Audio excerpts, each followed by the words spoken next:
Next part start करते हैं, part B, analysis of the financial statement. Question number 27 है हमारे पास। 27 का क्वेश्चन का आपके पास, एक company had the following balance in their books of accounts 31st March 2025 and 31st March 2024। ये आपका करंट ईयर, ये आपका previous year. Raw material 40,000 30,000, work in progress 1 lakh and 140, finished goods 70,000 and 1 lakh, stock in trade 2 lakh and 120। Determine the amount of change in inventories to be shown in the statement of profit and loss account। तो आपको यहाँ निकालना है change in inventories. तो change in inventories का formula होता है opening minus closing, लेकिन इन्वेंटरीज में आपके पास ये तीन ही चीजें आती है। ये जो इन्वेंटरी वाला पॉइंट है यानी रॉ मटेरियल जो दे रखा है, इसके लिए अपन raw material consumed profit and loss में अलग से शो करते हैं, तो इसको अपन इन्वेंटरी में इंक्लूड नहीं करते। इन्वेंटरी में आपके पास ये तीन ही चीज आती है, जिसमें आप लेते हैं ओपनिंग माइनस क्लोजिंग, यानी ये ओपनिंग है और ये क्लोजिंग है, इन दोनों का डिफरेंस चेंज इन इन्वेंटरी होता है आपका। तो 140 में से 1 लाख लेस करेंगे तो हमारे पास 40,000 आ जाएगा। 1 लाख में से 70,000 लेस करेंगे तो हमारे पास 30,000 आ जाएगा, और 120 में से 2 लाख लेस करेंगे तो माइनस का 80,000 आएगा। इन तीनों को ऐड करें तो ये दो तो प्लस में है आपके और एक माइनस में है, तो तीनों का नेट वैल्यू आ रहा है आपका -10,000 रुपीज। तो आपका जो आंसर आएगा वो सी आएगा -10,000 रुपीज। नेक्स्ट क्वेश्चन पे आते हैं अपन। Question number 28, inventory turnover ratio of the company was 5 times। The firm had the revenue from operation of 5 lakh rupees and gross profit was 25% on cost of revenue from operations। cost of revenue from operation है, and determine the amount of opening inventory if closing inventory was 60,000। तो आपको opening inventory calculate करनी है। opening inventory निकालने के लिए आपके पास inventory turnover दिया हुआ है, तो inventory turnover का फॉर्मूला यूज करेंगे। फॉर्मूला आई थिंक सो आपको याद होना चाहिए। inventory turnover का फॉर्मूला होता है आपका cost of revenue from operations upon average inventory। ये फॉर्मूला होता है। तो इसके लिए आपके पास cost of revenue for operation चाहिए।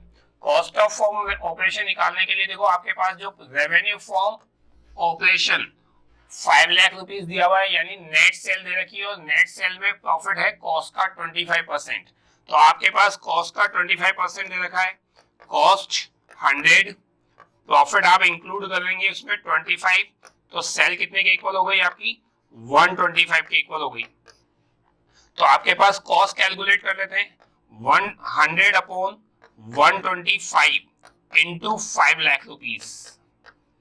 ये आपके पास कॉस्ट कैलकुलेट कर रहे हैं, cost of revenue for operation. तो ये कैलकुलेट हो जाएगा आपका 5 से कट जाएगा 4, और ये 5 से 1 को 4 से मल्टीप्लाई करेंगे तो 4 लाख रुपीज आपका cost of revenue for operation हो जाएगा। तो एक वैल्यू तो हमारे पास कैलकुलेट हो गई। एवरेज इन्वेंटरी कैलकुलेट करेंगे तब जाके हमारा क्लोजिंग निकलेगा।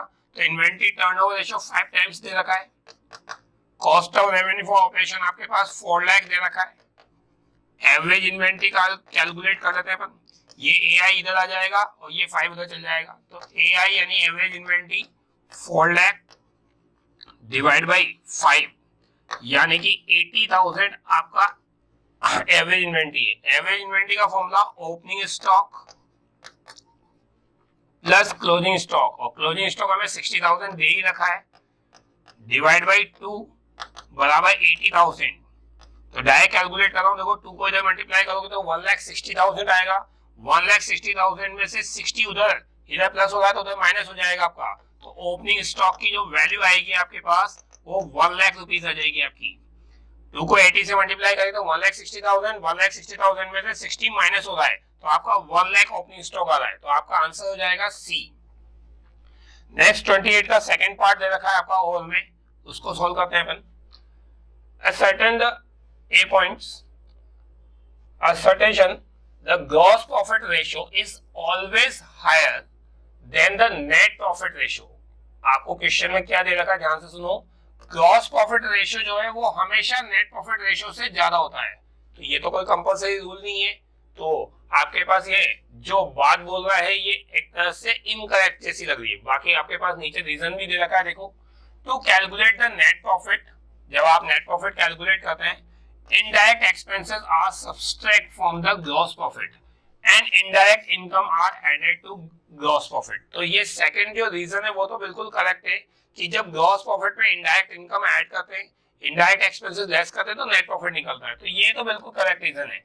लेकिन जो असर्टेशन दे रखा है आपका, उसमें ये बात जो बोल रहा है कि ग्रॉस प्रॉफिट ज्यादा होता है हमेशा नेट प्रॉफिट से, तो आपके ग्रॉस प्रॉफिट रेशियो ज्यादा होता है नेट प्रॉफिट रेशियो से, तो ये कोई कंपल्सरी रूल नहीं है। तो यानी ये आपके पास गलत बात बोल रहा है। तो इसमें से ऑप्शन ढूंढते हैं अपन।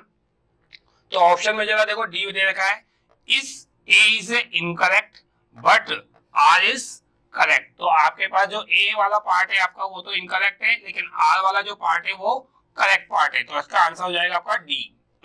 नेक्स्ट क्वेश्चन पे आते हैं अपन। Proposed dividend for the year ended 31st March 2031st.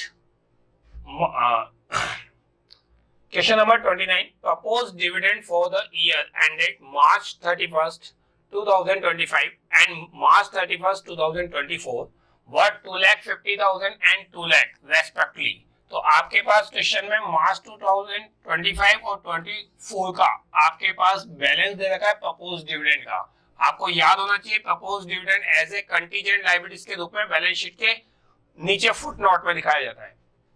क्या बोल रहा है आपके पास, share holder fund finalized the dividend amount at 1,80,000 during the year ended 31st March 2025 in AGM held in June-July 2024. Unclaimed dividend as at March 31st, 2025 was 10,000 rupees. Unclaimed dividend है ये आपका। Choose the amount of correct option while the preparing cash flow statement for the year ended 31st March 2025। तो main चीज आपके पास ये बताना है कि आपके पास कैश फ्लो स्टेटमेंट में जो हमारे पास डिविडेंड शो होगा वो कैसे, करेक्ट ऑप्शन क्या है इसमें, किस तरह से शो होगा। तो पहले अपन ऊपर से बोल देते हैं, ऑप्शन तो नीचे ढूंढ लेंगे अपन। हमारे पास ये जो 2 लाख और 50 और 2 लाख जो बैलेंस दे रखे 2025 का और 2024 का, ये बैलेंस कंटीजेंट लायबिलिटीज में आते हैं, इनको नीचे बैलेंस शीट के बाहर शो करते हैं। सवाल में कोई इंफॉर्मेशन नहीं होता तो अपन ये मान लेते हैं कि जो लास्ट ईयर का डिविडेंड है वो इस ईयर की एजीएम में डिक्लेयर्ड हुआ है और उसी को अपन पेमेंट करते हैं। लेकिन यहाँ अलग बात हो रही है कि जो एजीएम है, एजीएम मतलब एनुअल जनरल मीटिंग आई जून जुलाई में, उसमें ये कह रहा है कि डिविडेंड फाइनलाइज किया है कि भैया 180 का पेमेंट होगा। तो यानी हम मान के चले थे 2 लाख का पेमेंट होगा, लेकिन एजीएम में 180 का पेमेंट हो रहा है। तो एक तरह से फर्म के लिए जो डिविडेंड का एक्सपेंसेस हो रहा है वो 1,80,000 रुपीज का है। तो हम जो प्रॉफिट एंड लॉस से पेमेंट चार्ज करेंगे वो 1,80,000 ही चार्ज करेंगे, क्योंकि यही माना गया है कि हम डिविडेंड 180 का पे कर रहे हैं। तो इस 2 लाख का कोई बात ही नहीं रही है हमारे सामने कि फाइनलाइज जो हुआ है वो कितना हुआ है 1,80,000। लेकिन उस 1,80,000 में से अनक्लेम्ड डिविडेंड कितना आ रहा है आपके पास, 10,000 रुपीज आ रहा है। तो यानी आपने 180 तो पब्लिक को देने की कोशिश करी है, लेकिन उसमें से 10,000 का क्लेम आया ही नहीं, पब्लिक ने लिया ही नहीं। तो 180 में से 10,000 अगर पब्लिक ने नहीं लिया तो पेमेंट कितना किया कंपनी ने, 1,70,000 का। तो एज ए एक्सपेंसेस के रूप में फाइनेंशियल एक्टिविटी में आ जाएगा आपका कि हमने डिविडेंड जो पे किया है वो 1,70,000 किया है, और ऑपरेटिंग एक्टिविटी में एज ए एक्सपेंसेस के रूप में चार्ज करेंगे 1,80,000 रुपीज। तो आपके पास जरा ऑप्शन ढूंढ लेते हैं कौन सा मिल रहा है आपका इसमें। तो ये देखो डी पॉइंट मिल रहा है आपका, proposed dividend added to net profit after tax will be 180। तो प्रॉफिट एंड लॉस में जो हम चार्ज कर चुके हैं या उसको हम वापस ऐड कर रहे हैं, तो वो कितना ऐड कर रहे हैं अपन, 1,80,000। And outflow dividend paid in financing activity will be 170। 180 charge किया है और 10,000 ड्यू है, तो पेमेंट आपका जो आएगा वो 1,70,000 आएगा। तो आपका आंसर जो होगा वो होगा डी ऑप्शन। नेक्स्ट पॉइंट पे आते हैं अपन, नेक्स्ट क्वेश्चन पे। प्रोविजन फॉर टैक्स, इसी का एक और पार्ट दे रखा है हमारे पास।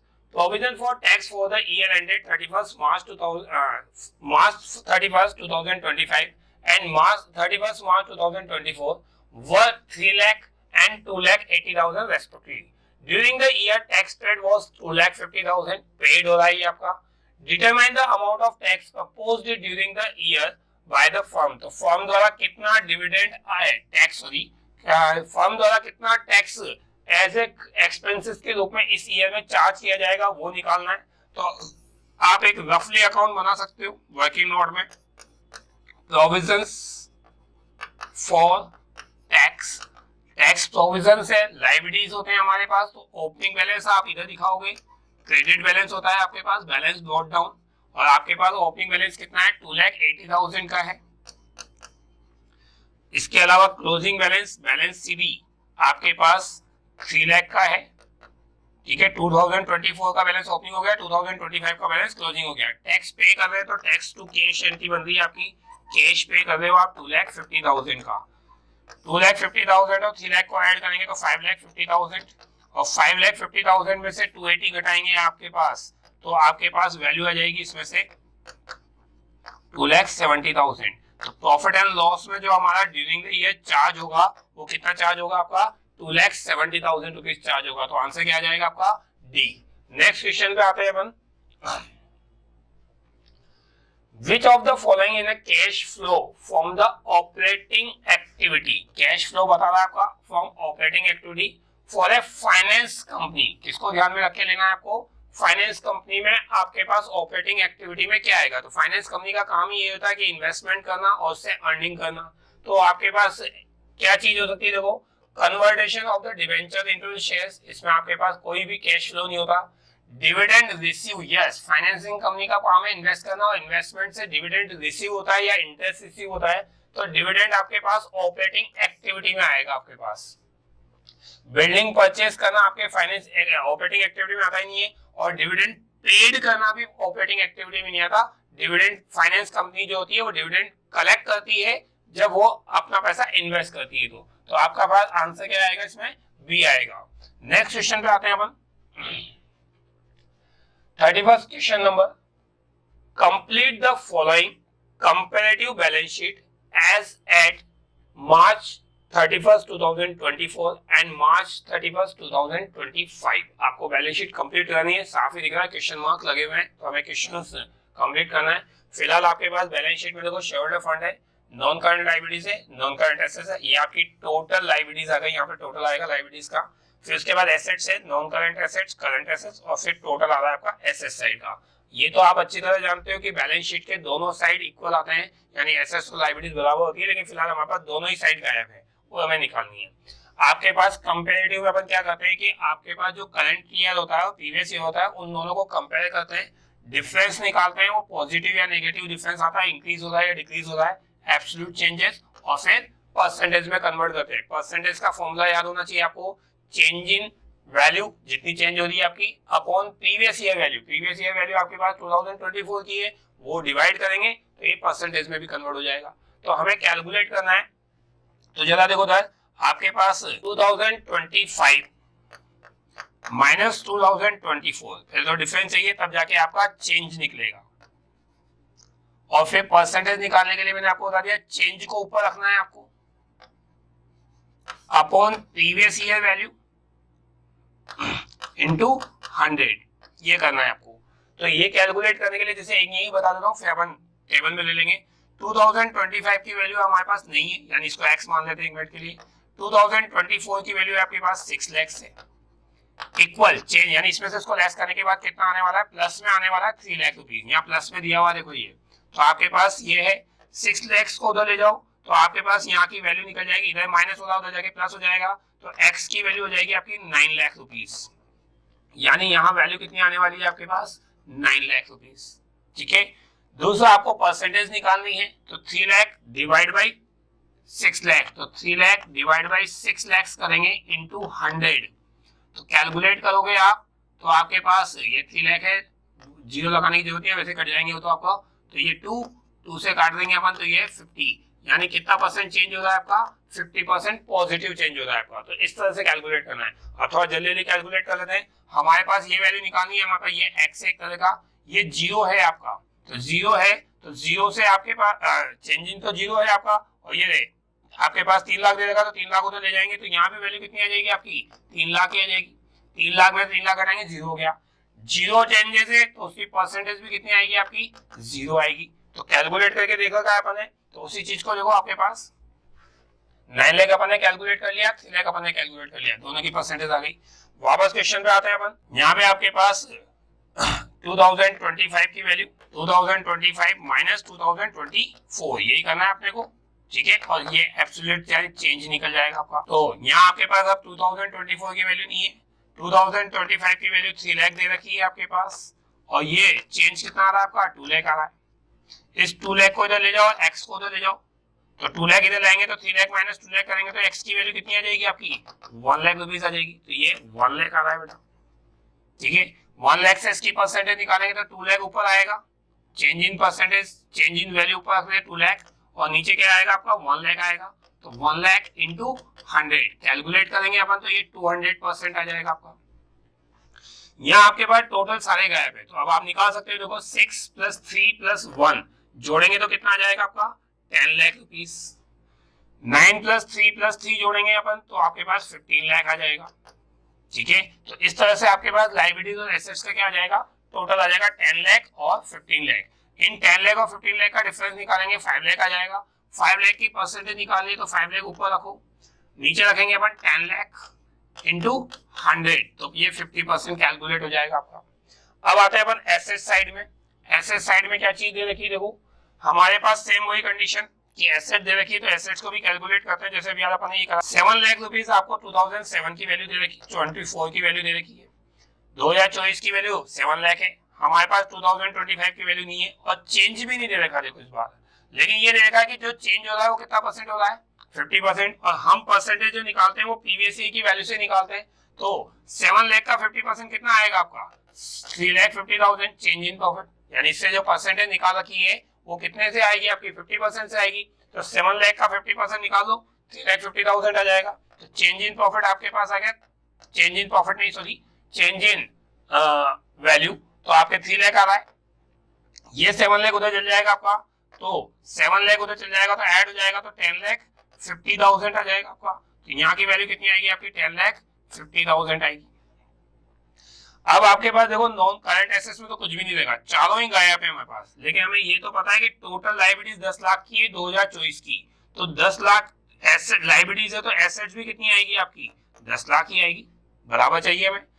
टोटल लायबिलिटीज 2025 की 15 लाख निकाल रखी है, तो आपके पास 2025 की एसेट भी कितनी आएगी आपकी, 15 लाख आएगी। तो इन दोनों के डिफरेंस है, यानी 10 लाख में से 7 लाख घटाऊंगा तो 3 लाख रुपए आ जाएंगे आपके, 15 लाख में से 10,50,000 घटाएंगे तो 4,50,000 आ जाएंगे आपके। तो ये इस तरह से आपकी वैल्यू क्या हो जाएगी, यहाँ पे कैलकुलेट हो जाएगी। तो ये कैलकुलेट हो गई आपकी 3 लाख और 4,50,000। इन दोनों के डिफरेंस से आप कैलकुलेट करोगे, दोनों का डिफरेंस 1.5 लाख रुपए आ जाएगा, 1,50,000 आ जाएगा।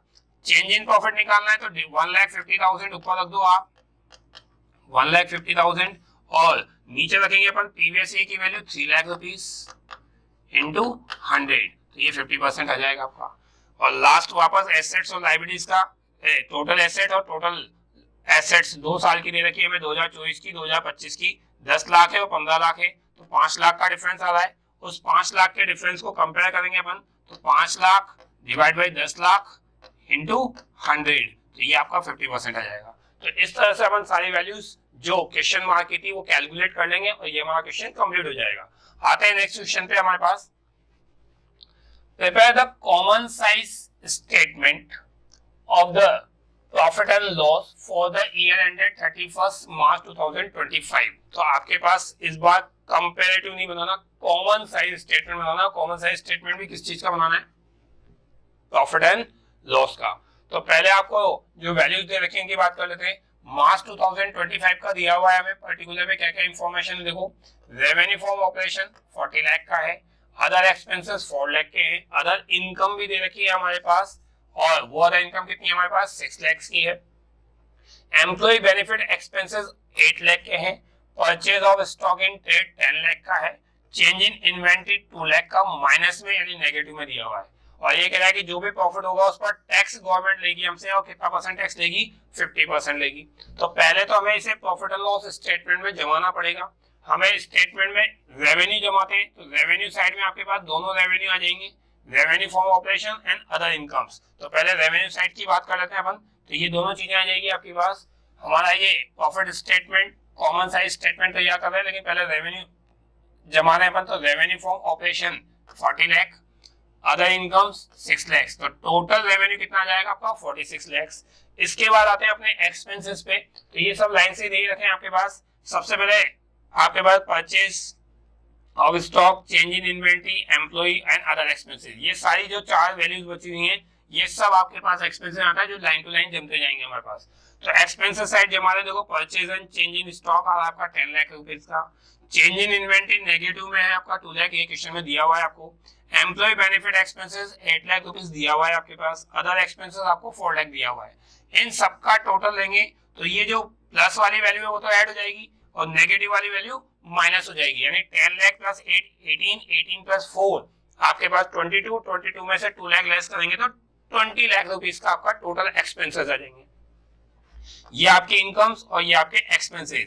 इनकम में से एक्सपेंसेस घटा दो, 46 माइनस 20, 26 लाख का प्रॉफिट बिफोर टैक्स आएगा, और इस पर गवर्नमेंट हमसे कितना परसेंट टैक्स मांग रही है, 50%। तो 26 लाख का 50% आपका कैलकुलेट करोगे तो ये आपके पास 13 लाख रुपीस का टैक्स आ जाएगा, जो गवर्नमेंट के पास जाएगा हमारे पास से, यानी हमारे लिए एक्सपेंसेस है। लेस करेंगे अपन इसको, और 26 में लेस करने के बाद आपके पास प्रॉफिट कितना आ जाएगा, 13 लाख प्रॉफिट आफ्टर टैक्स। तो ये तो हमारा प्रॉफिट स्टेटमेंट बना। अब इसे कॉमन साइज बनाना है, तो कॉमन साइज में हमारी सेल्स को 100 रुपीज एज्यूम करते हैं परसेंटेज निकालने के लिए। तो नेट सेल जो थी हमारे पास, या रेवेन्यू फ्रॉम ऑपरेशन जो है हमारा, वो 40 लाख रुपीज का क्या हो जाएगा, 100 हो जाएगा। बाकी सबकी परसेंटेज निकालने के लिए आपके पास नीचे नेट सेल्स से डिवाइड करते जाओ, यानी रेवेन्यू फ्रॉम ऑपरेशन से डिवाइड करते जाओ। तो जैसे फर्स्ट इसकी निकालना है तो 6 लाख ऊपर आएगा आपका, 40 लाख रुपीज नीचे आएंगे इनटू 100, तो ये कैलकुलेट हो जाएगा आपका 0 से 0, 4 से काटेंगे तो ये 2.5, और 2.5 को 6 से मल्टीप्लाई करोगे तो कितना आ जाएगा आपका, 15 लाख आ जाएगा, 15% आ जाएगा। 46 लाख की परसेंटेज निकालनी है तो 46 अपॉन 40 इंटू 100 एक तरीका वो है, और टोटल निकालना है तो 100 और 15 को जोड़ेंगे तो 115, ऐसे भी निकाला जा सकता है आपका। यानी आप परसेंटेज निकालोगे 46 लाख ऊपर रखेंगे अपन, और 40 लाख इंटू 100 तब भी आ जाएगा आपका, और इन दोनों का सम करेंगे तब भी कैलकुलेट हो जाएगा। हमें purchase of stock in trade की निकालनी है तो 10 लाख रुपीज ऊपर रखना है अपॉन 40 लाख इंटू 100, हर वैल्यू को जिसकी भी परसेंटेज निकालनी है वो ऊपर आएगी, और आपके पास 40 लाख से उसको क्या करते जाएंगे, सेल से डिवाइड करते जाएंगे तो परसेंटेज कैलकुलेट होती जाएगी आपकी।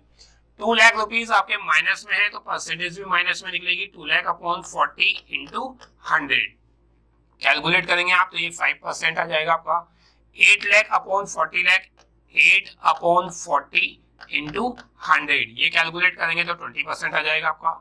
4 लाख अपॉन 40 लाख इंटू 100 करेंगे तो 10% आ जाएगा आपका।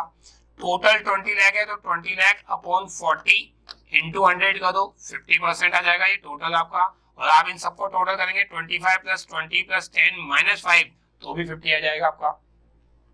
सेम परसेंटेज आपने प्रॉफिट निकाला 26 लाख से परसेंटेज निकालने तो 26 अपॉन 40 इंटू 100 एक तरीका ये परसेंटेज निकालने का 65, या फिर 115 माइनस 50 कर देंगे तो 65 निकल जाएगा आपका। 13 लाख यानी टेक की प्रॉफिट निकालना तो 13 लाख ऊपर रखेंगे अपॉन 40 इंटू 100, 32.5% आ रहा टैक्स की परसेंटेज, 65 में से लेस कर देंगे 32.5 बच जाएगा आपका। तो इस तरह से हम सारी परसेंटेज कैलकुलेट कर सकते हैं। नेक्स्ट क्वेश्चन पे आते हैं अपन। क्वेश्चन नंबर 32 है आपका। फर्स्ट पॉइंट दे रखा है, give 2 examples for of the inventory except the raw material, work in progress and finish goods and stock in trade. तो आपके पास जो इन्वेंटरी में ये चीजें लेते हैं, इनके अलावा 2 और एग्जांपल बता दो जो इन्वेंटरी में आते हैं आपके।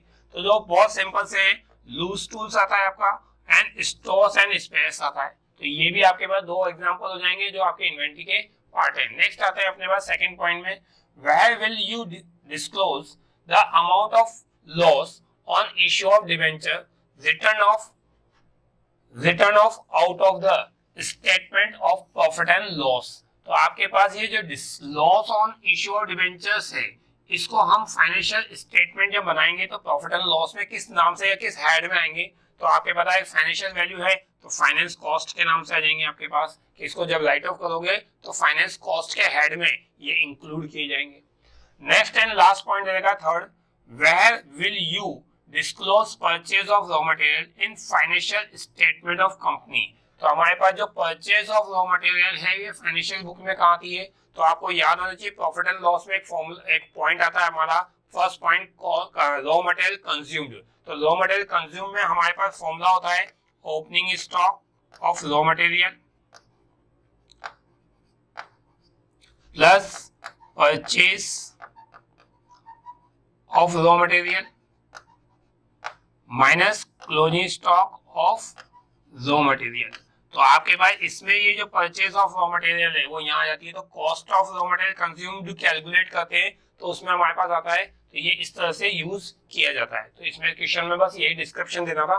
नेक्स्ट क्वेश्चन पे आते हैं अपन, question number 33, quick ratio of Roxy Limited in 0.8:1, state with the reasons whether the following transaction will be increase, decrease or will have no change on the ratio.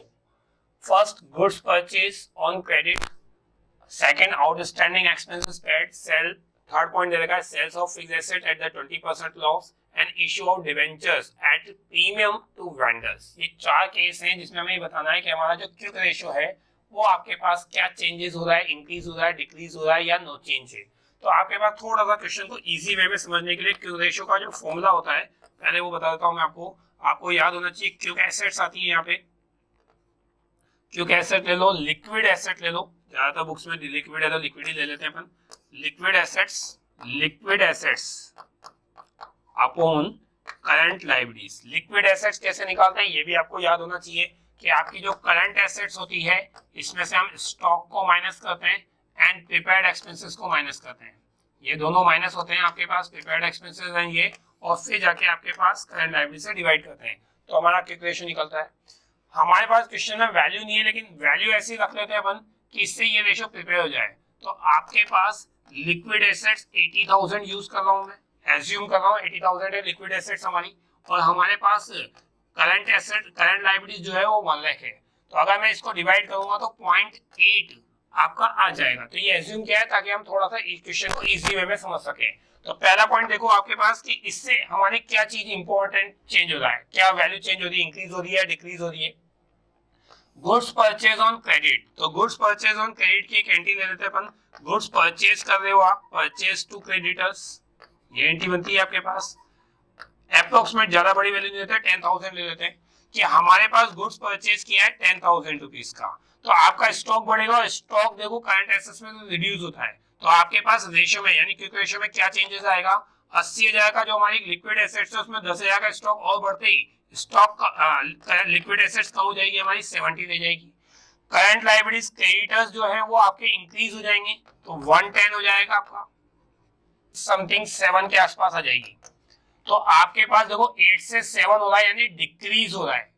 क्या हो रहा है आपका, डिक्रीज हो रहा है रेशियो। तो आपका जो आंसर है इस केस में वो क्या आएगा आपका, डिक्रीज आएगा। तो ये एक रफली अपन कैलकुलेट करके आंसर प्रेजेंट कर सकते हैं, ratio will be decrease, current liabilities will be increase. तो करंट लायबिलिटीज तो इंक्रीज हो रही है, आप क्रेडिटर ले लो, ट्रेड पेबल ले लो, जो भी है आपकी, लेकिन इससे हमारे पास रेशियो डिक्रीज हो रहा है। सेकेंड पॉइंट पे आते हैं अपन, outstanding expenses paid. B point, outstanding expenses pay करने की एंट्री बनाओगे आप तो आउटस्टैंडिंग एक्सपेंसेस लायबिलिटीज है, डेबिट हो जाएगी आपकी टू कैश या बैंक, क्रेडिट हो जाएगा आपका। तो कुछ भी ले लेते हैं, 10,000 ले लिया अपन ने कि 10,000 का हमने पेमेंट किया। फिलहाल हमारे पास देखो आउटस्टैंडिंग एक्सपेंसेस है, लायबिलिटीज कम हो जाएगी, यानी हमारा जो क्विक रेशियो हमने बना रखा है उसमें से 10,000 का पेमेंट कर दिया तो करंट लायबिलिटीज आपकी 90,000 की रह गई। और बैंक से पेमेंट किया है तो कैश कम होएगा, और कैश कम होने का मतलब करंट एसेट्स भी कम होएगी। तो 80,000 में आपके 10,000 कम हो जाएंगे, तो आपके पास 70,000 रह जाएगा आपका। इसको डिवाइड करो, 70,000 डिवाइड करोगे 7 डिवाइड बाई 9, 7.7 समथिंग कुछ आएगा वापस से, 0.7 समथिंग कुछ आ रहा है आपके पास। तो वापस से वैल्यू क्या हो रही है, देखो डिक्रीज हो रही है आपके पास, ठीक है। और डिक्रीज हो रही है यानी रेशियो 0.8 से कितना आ गया आपका 0.7 आ गया। तो आपके पास वैल्यू कम आ रही है, तो कम आ रही है यानी डिक्रीज हो रहा है। तो इसका भी आंसर यही रहेगा कि इस ट्रांजैक्शन से आपका रेशियो क्या हो रहा है, डिक्रीज हो रहा है। Ratio will be decrease as both quick assets cash and current liabilities. तो आपकी सीधा सीधा आंसर देना है, बाकी तो आपको वर्किंग नोट से समझा रहा हूं मैं आपको। तो ये एक तरह का वर्किंग नोट है जिससे हमें क्वेश्चन को थोड़ा इजी वे में समझ में आ जाएगा। 2 पॉइंट और ले लेते हैं हमारे पास। सी पॉइंट दे रखा है आपके पास, sales of fixed assets at less loss 20%। आप एसेट बेच रहे हो, पैसा आएगा आपके पास, लॉस हो रहा है तो लॉस भी डेबिट हो जाएगा आपका, और फिक्स्ड एसेट्स क्रेडिट हो जाएगी आपकी। कुछ भी ले लेते हैं, 10,000 रुपए कैश आया, 8,000 रुपए का लॉस हो गया, तो हमारी फिक्स्ड एसेट्स 18,000 की थी, ये एज्यूम कर लिया हमने। 18,000 की चीज 10,000 में बेची, 8,000 का लॉस हो गया। तो लॉस और फिक्स्ड एसेट्स से तो हमारी current assets current liability effect नहीं होती, लेकिन 10,000 रुपए कैश आ रहा है तो आपकी करंट एसेट्स बढ़ेगी। तो क्विक रेशियो जो आपके पास है उसमें करंट एसेट्स इंक्रीज हो जाएगी 10,000 यानी 90,000 हो जाएगी आपकी, 90,000 हो जाएगी। करंट लायबिलिटीज में कोई इंपैक्ट आया ही नहीं, तो करंट लायबिलिटीज आपकी 1 लाख ही है। तो अब आपका रेशियो कितना हो गया, देखो 0.9। तो 0.8 से 0.9 हो रहा है यानी इंक्रीज हो रहा है। तो इस ट्रांजैक्शन से हमारी रेशियो में क्या इंपैक्ट आ रहा है कि आपका रेशियो क्या हो जाएगा, इंक्रीज हो जाएगा। Ratio will increase as a current assets will be increase. तो करंट एसेट्स तो इंक्रीज हो ही रही है 10,000 से, साथ में आपका रेशियो भी क्या हो जाएगा, आपका इंक्रीज हो जाएगा। नेक्स्ट पॉइंट पे आते हैं, लास्ट पॉइंट पे डी पे आपके पास। और डी पॉइंट क्या कह रहा है जरा देख लेते हैं, वो भी आपके पास। डी पॉइंट आपके पास बच रहा है, देखो issue of debenture at the premium to vendor. आप वेंडर को पेमेंट कर रहे हो, वेंडर्स डेबिट, कोई एसेट्स परचेज करते हैं तो वेंडर से खरीदते हो, वेंडर को पेमेंट अपन डिबेंचर्स में कर रहे हैं। And to debentures and to premium, ये एंट्री बन जाएगी आपकी। इस केस में आपके पास कोई भी करंट लायबिलिटीज या करंट एसेट्स अकाउंट ओपन ही नहीं हो रहा। Current assets current liabilities open ही नहीं हो रहा, तो जो हमारा क्विक रेशियो है उसमें आपके पास लिक्विड एसेट्स 80,000 रहेगी, लिक्विड करंट लायबिलिटीज 1 लाख रहेगी। तो आपका रेशियो क्या रहेगा, 0.8 यानी 0.8 रहेगा। तो 0.8 में कोई चेंज ही नहीं आया, तो नो चेंज वाला केस आ जाएगा आपका।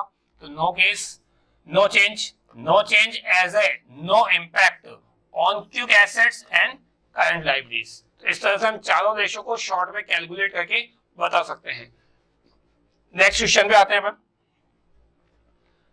From the following information calculate the trade receivables turnover ratio. तो ट्रेड रिसीवेबल टर्नओवर रेशियो निकालना है, फॉर्मूला आपको याद होना चाहिए। पहले फॉर्मूला ही जरूरी होता है, देखो रेशियो वाला चैप्टर है आपका, उसमें आपके पास सारे फॉर्मूले हैं, ये आपको याद होनी चाहिए। कोई सा भी रेशियो में पूछ सकता है आपसे। तो ट्रेड रिसीवेबल टर्नओवर रेशियो का फॉर्मूला होता है net credit revenue from operations upon average receivables. ये फॉर्मूला यूज होता है हमारे पास। तो ये फॉर्मूले के लिए वैल्यूज होनी चाहिए आपके पास और फॉर्मूले में अप्लाई कर देंगे। तो 11 देखो तो cost of revenue from operation दे रखा है या कॉस्ट ऑफ गुड्स सोल्ड दे रखा है 6 लाख रुपीस का। ग्रॉस प्रॉफिट की रेट दे रखी है 25%।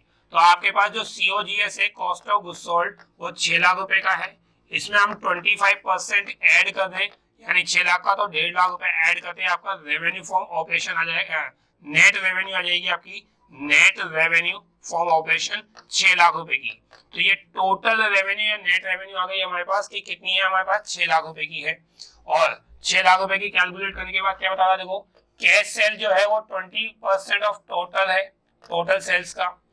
ओपनिंग डेटर्स 1 लाख के हैं, क्लोजिंग डेटर्स 2 लाख के हैं। प्रोविजन फॉर डाउटफुल डेट दे रखा है, ओपनिंग 10,000 का एंड क्लोजिंग 20,000 का। तो जरा देखते हैं नेक्स्ट पॉइंट पे, देखो हमारा फॉर्मूला वही है, net credit revenue for operation upon average receivables. 6 lakh rupees divide revenue for operation दे रखा था आपको, तो उसमें हमारे पास cost of revenue for operation में ग्रॉस प्रॉफिट ऐड करा, तो अभी अभी मैंने कैलकुलेट करके बताया 6 लाख में 25% जोड़ा अपन ने 1.5 लाख, तो 7.5 लाख आया।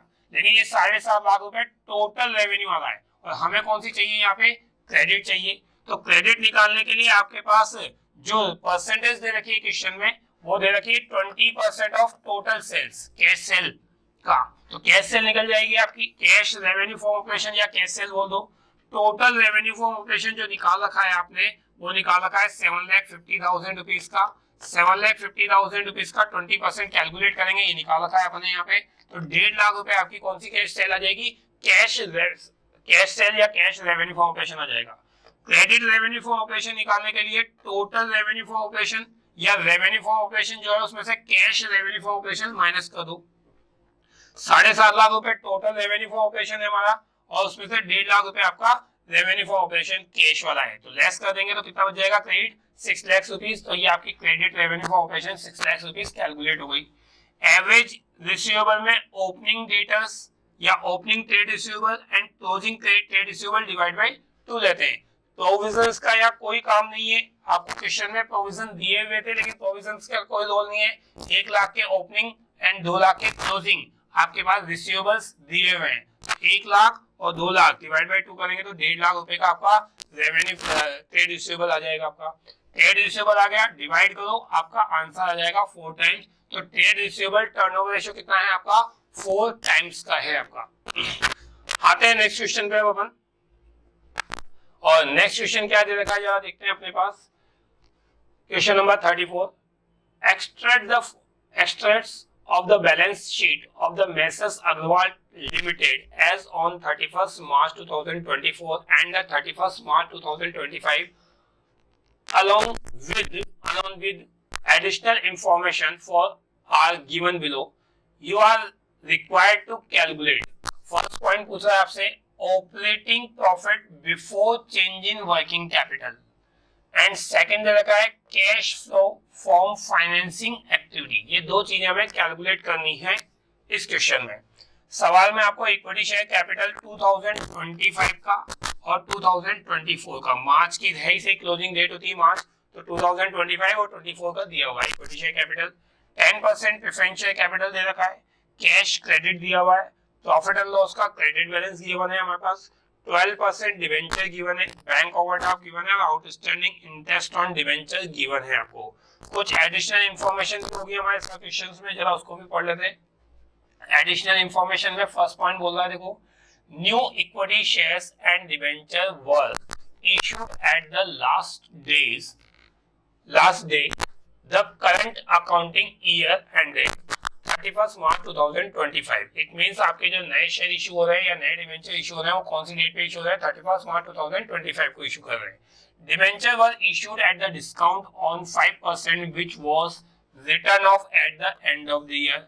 आपने डिवेंचर इशू किए हैं, डिस्काउंट पे इशू किए हैं, डिस्काउंट का जो लॉस है 5% का वो आपने इसी साल प्रॉफिट एंड लॉस से चार्ज कर लिया, end of the year return of भी कर दिया, कोई बैलेंस नहीं बचा उसका।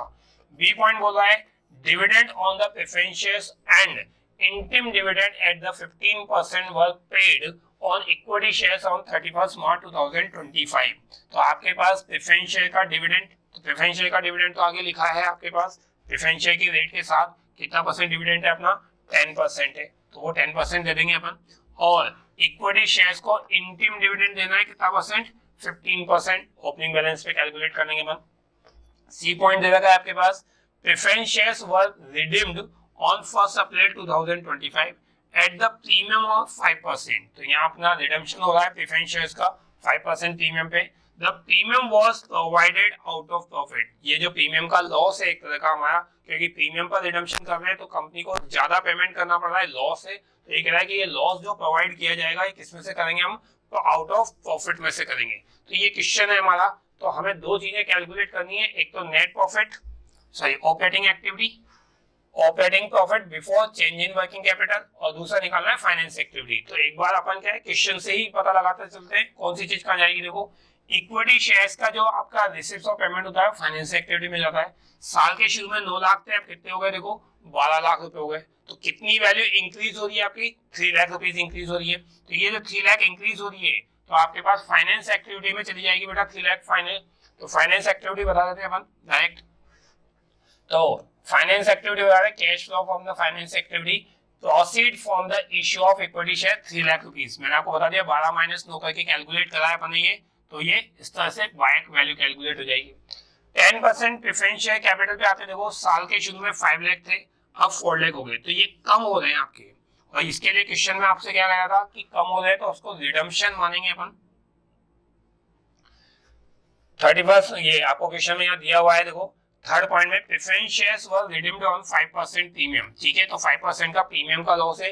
1 लाख रुपए के डिबेंचर प्रेफरेंस शेयर का पेमेंट कर रहे हैं, 1 लाख के प्रेफरेंस शेयर पर 5% प्रीमियम हो जाएगा आपका 5000 रुपीज। तो आप जो पेमेंट करके दिखाओगे वो कितना दिखाएंगे अपन, 1,05,000 रुपीज दिखाएंगे। तो 1,05,000 की वैल्यू आ जाएगी आपके पास। Redemption of preference share 1 lakh की कैपिटल 5% प्रीमियम 1,05,000। ये जो 5,000 का लॉस है एक तरह का, हमें जो ज्यादा पेमेंट करना है, उसने अभी बोला कि प्रॉफिट में से चार्ज करना है आपको। तो ये ऑपरेटिंग एक्टिविटी जो हम बना रहे हैं उस ऑपरेटिंग एक्टिविटी में आ जाएगा आपका। जब आप ऑपरेटिंग एक्टिविटी बनाएंगे अभी अपन, premium on redemption of preference share 1 lakh का 5%, ये इसमें चार्ज हो जाएगा आपका। नेक्स्ट क्वेश्चन, वापस क्वेश्चन के पॉइंट पे आते हैं अपन। प्रेफरेंस शेयर के बाद देखा, देखो कैश क्रेडिट आपके पास साल के शुरू में 1 लाख था, अब 250 हो गया, तो बढ़ रहा है, यानी आपने और लोन लिया है। एक तरह से कैश क्रेडिट का मतलब है आपने उधार ले रखा है, तो फंड आ रहा है आपके पास, रिसीव हो रही है 1.5 लाख रुपए की रिसिप्ट से, ये भी फाइनेंस एक्टिविटी में चल जाएगा आपका। तो फाइनेंसिंग एक्टिविटी की बात करने पर इंक्रीज इन कैश क्रेडिट और 1,50,000 रुपीज का ये फंड क्रिएट हो जाएगा। नेक्स्ट पॉइंट क्या दे रखा था क्वेश्चन पे, जरा उसकी बात करते हैं अपन। क्वेश्चन में आपके पास नेक्स्ट पॉइंट था कैश क्रेडिट के बाद प्रॉफिट एंड लॉस, और आपको पता होना चाहिए प्रॉफिट एंड लॉस जो है वो ऑपरेटिंग एक्टिविटी में आता है। तो ऑपरेटिंग एक्टिविटी में दिखाएंगे आपके पास क्लोजिंग बैलेंस और ओपनिंग बैलेंस। तो क्लोजिंग माइनस ओपनिंग करते हैं ताकि प्रॉफिट निकलता है। देखो आपके पास ये रहा आपका 31 मार्च 2005 का प्रॉफिट 8 लाख एंड 2024 का प्रॉफिट इसमें से लेस कर दो, तो ड्यूरिंग द ईयर हमारा जो प्रॉफिट अर्न हो रहा है वो कितना हो रहा है, 6 लाख रुपीस का अर्न हो रहा है। 6 लाख नहीं सॉरी 2 लाख का अर्न हो रहा है। 6 लाख था हमारा प्रॉफिट, 8 लाख का प्रॉफिट है, 6 लाख रुपीस उसमें से ओपनिंग लेस किया, तो ड्यूरिंग द ईयर प्रॉफिट कितना आ गया आपका, 2 लाख रुपीस का प्रॉफिट गिवन आ गया आपका। क्वेश्चन में नेक्स्ट पॉइंट क्या दे रखा है जरा वो देखते हैं अब अपन। डिबेंचर दे रखे हैं आपके पास, डिबेंचर साल के शुरू में 3 लाख के थे, 4 लाख के हो गए, तो कितने डिबेंचर बढ़े आपके, 1 लाख रुपीस के। 1 लाख के डिबेंचर बढ़ रहे हैं आपके, और 1 लाख के जो डिबेंचर बढ़ रहे हैं उसके लिए देखो क्वेश्चन में क्या बोला था आपसे कि 1 लाख के डिबेंचर अपन डिस्काउंट पे इशू कर रहे हैं। तो यानी 1 लाख के डिबेंचर को पब्लिक से जब कलेक्शन करेंगे तो 5% डिस्काउंट यानी कि 5,000 कम करके कलेक्ट करेंगे अपन, तो आपके पास 95,000 रुपीज कलेक्ट होंगे। तो फाइनेंस एक्टिविटी में आएगा ये भी, proceed from issue of debenture 1 lakh के थे, 5,000 डिस्काउंट, 5,000 डिस्काउंट काटने के बाद कितना रिसीव हुआ, 95,000। हमारा जो डिस्काउंट का लॉस है वो 5,000 रुपीज का है। 5,000 का डिस्काउंट का लॉस भी हम प्रॉफिट एंड लॉस से ही राइट ऑफ करेंगे, तो ये आपके पास ऐड हो जाएगा जो राइट ऑफ का रखा है अपन ने, discount on issue of debentures return of 5,000 rupees का, ये ऑपरेटिंग एक्टिविटी में आ जाएगा आपका। नेक्स्ट दे रखा है बैंक ओवरड्राफ्ट। बैंक ओवरड्राफ्ट का बैलेंस चेक करो, देखो ईयर के स्टार्टिंग में 75 था, फिर 1 लाख हो गया, तो ओवरड्राफ्ट इंक्रीज होने का मतलब है कि फंड रेज कर रहे हैं अपन, तो 25,000 आपके पास ये भी रेज हो जाएगा आपका, ये भी फाइनेंस एक्टिविटी में आ जाएगा आपके पास। तो इंक्रीज इन बैंक ओवरड्राफ्ट ये भी फाइनेंस एक्टिविटी में आएगा आपके पास 25,000 रुपीज से। नेक्स्ट पॉइंट पे आते हैं अपने पास, और नेक्स्ट पॉइंट में क्या रहेगा, देखो आउटस्टैंडिंग इंटरेस्ट ऑन डिबेंचर। तो आपको इंटरेस्ट ऑन डिबेंचर कैलकुलेट करना पड़ेगा। देखो डिबेंचर कितना है आपका, 12% है। साल के शुरू में हमारा डिबेंचर कितने थे, 3 लाख के। डिस्काउंट पे भले इशू किए हैं लेकिन इंटरेस्ट फेस वैल्यू पे निकलता है, तो पूरे इंटरेस्ट पे निकलेगा। तो हमारे पास जो डिबेंचर है वो 3 लाख के हैं, और 3 लाख पर इंटरेस्ट की रेट आपके पास 12%, क्योंकि 3 लाख का 12% ईयरली इंटरेस्ट आ रहा है 36,000।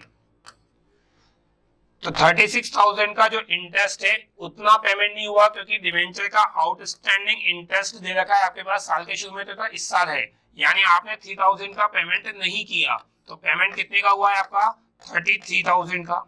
तो 36,000 का जो एक्सपेंसेस है वो तो प्रॉफिट एंड लॉस से चार्ज किया होगा, तो वो वहां ऐड होगा ऑपरेटिंग एक्टिविटी में। और 30,000 का पेमेंट किया है तो फाइनेंसिंग एक्टिविटी में से ये क्या हो जाएगा, डिडक्ट हो जाएगा, माइनस हो जाएगा आपका। तो कैलकुलेट करके देखते हैं, आप इंफॉर्मेशन में देखते हैं। देखो इंटरेस्ट ऑन डिबेंचर ऐड कर रहे हैं अपन 36,000 रुपीज का। इसके बाद आपके पास पेमेंट साइड में आ रहे हैं फाइनेंसिंग एक्टिविटी में। तो फाइनेंसिंग एक्टिविटी में इंटरेस्ट ऑन डिबेंचर का पेमेंट दिखा रहा है 36,000 माइनस 3,000, क्योंकि 3,000 आउटस्टैंडिंग है, तो 33,000 का क्या किया है आपने, पेमेंट किया है। अब आते हैं हमारे पास क्वेश्चन के, तो इधर के सारे पॉइंट कंप्लीट कर दिए अपने। अब आते हैं नीचे क्वेश्चन में। फर्स्ट पॉइंट हमारा कंप्लीट हो चुका है। सेकंड पॉइंट में बोला था कि प्रेफरेंस शेयर को, इक्विटी शेयर को डिविडेंड देना है। तो पहले प्रेफरेंस शेयर की बात कर लेते हैं। देखो प्रेफरेंस शेयर पर डिविडेंड की रेट 10% है। प्रेफरेंस शेयर आपके पास साल के शुरू में कितने के थे, देखो 5 लाख के थे, ठीक है। तो 5 लाख के हैं और 5 लाख का 10% कितना होता है आपके पास, 50,000 रुपीज। 50,000 आएगा और 50,000 हमारे पास जो प्रॉफिट प्रेजेंट करते हैं उसमें ऐड हो जाता है आपके पास। फर्स्ट पॉइंट अपना कंप्लीट हो गया, इक्विटी शेयर और डिवेंचर जो अपन ने इशू किए हैं उनकी बात है। सेकंड पॉइंट में दे रखा था कि डिविडेंड देना है आपको प्रेफरेंस शेयर्स पर, और प्रेफरेंस शेयर्स पर डिविडेंड देने के साथ साथ इक्विटी शेयर पर 15% डिविडेंड देना है। तो आपके पास प्रेफरेंस शेयर देखो कितने हैं, 10% प्रेफरेंस शेयर्स की डिविडेंड की रेट है 4 लाख रुपए 31 मार्च के दिन आपके पास प्रेफरेंस शेयर है, और इसमें से 1 लाख का पेमेंट कर ही चुके हैं, रिडम्पशन कर चुके हैं। तो हमारे पास 4 लाख के बचे, तो 4 लाख का 10% होता है 40,000 रुपए। तो आपके पास डिविडेंड ऑपरेटिंग एक्टिविटी में प्रॉफिट में ऐड होगा आपका। Dividend paid on preference share 4 lakh के 10%, 40,000 हमारा जो करंट ईयर का डिविडेंड प्रॉफिट निकाला था आपने उसमें ऐड कर रहे हैं, और यही डिविडेंड हमारे पास फाइनेंसिंग एक्टिविटी में भी आएगा। तो फाइनेंसिंग एक्टिविटी की बात कर रहे हैं अपन। Dividend paid on preference shares 40,000 minus में दिखाएंगे क्योंकि पेमेंट हो रहा है। इक्विटी शेयर्स की बात करें तो 15% इंटीम डिविडेंड देने की बात हुई है हमारे पास। 15% इक्विटी शेयर्स पर डिविडेंड देना है आपको। तो आपके पास इक्विटी शेयर का डिविडेंड भी प्रॉफिट में ही ऐड होगा। Interim dividend on equity share 9 lakh के इक्विटी शेयर है, उसका 15% 1,35,000। तो 1,35,000 है। यही डिविडेंड आपके पास फाइनेंस एक्टिविटी में भी आएगा। फाइनेंस एक्टिविटी में दिखा रहे हैं अपन interim dividend on equity share 1,35,000 रुपए। तो इस तरह से हमारे पास सारे पॉइंट कैलकुलेट हो जाएंगे। अब ये तो क्वेश्चन के अकॉर्डिंग है, अब इनके टोटल कैलकुलेट कर लेते हैं अपन।